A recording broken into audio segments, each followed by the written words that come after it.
In this video, we're going to specifically focus on file roles and how that's going to work together with your documents.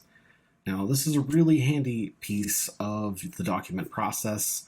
Again, if you watched anything about the contact roles, you'll be familiar with what that functionality is going to do.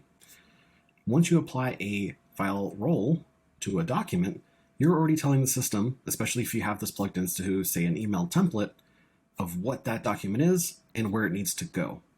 If you simply plug in a file from anywhere, it could be anything. It could have any name, and this is the firewall is what allows you to really narrow down. This is exactly what that file is and what it should be doing.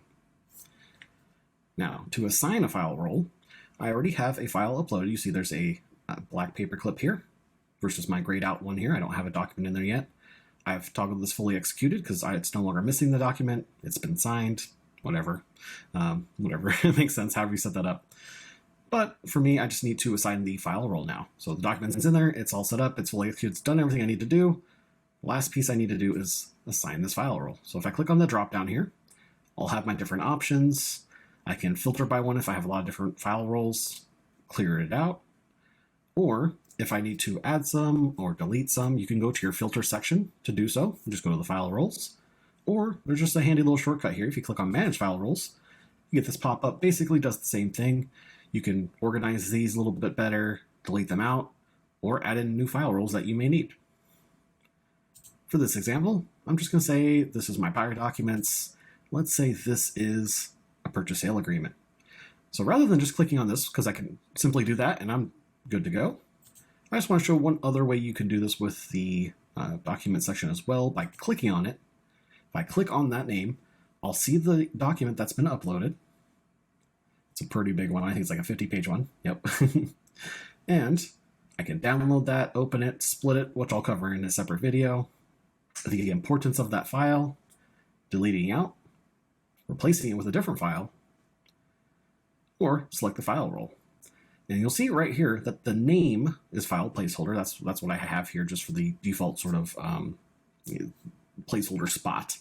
But once I apply the file role, it will update the name to whatever the file role is that I select. So if I select this here and go to purchase sale agreement, it's going to apply the file role and it will update the name for this document.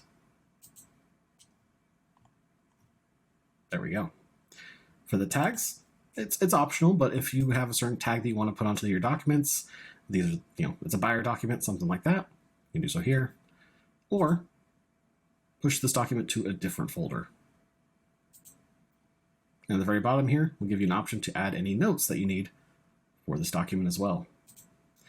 Closing that, you'll see there's now a little flame icon here, and all that does is just let you know that a file role has been applied. It is the purchase sale agreement. So essentially for me, when I look at this, I'm done. I know there's nothing I need to do for this document. It's going to do everything it needs to do. I have an email template ready to go that tells, in the system, I told it, hey, look for the file role purchase sale agreement. So it doesn't matter what the document is, doesn't matter what transaction it is. All it's going to look for is that file role, and as soon as that's labeled, it's going to know that document is the one that needs to be attached to that email. And that there will help with some of the automation and saving some time. In a separate video here coming up, we'll also go over splitting the documents, deleting those out, and some other things you could do to manipulate those.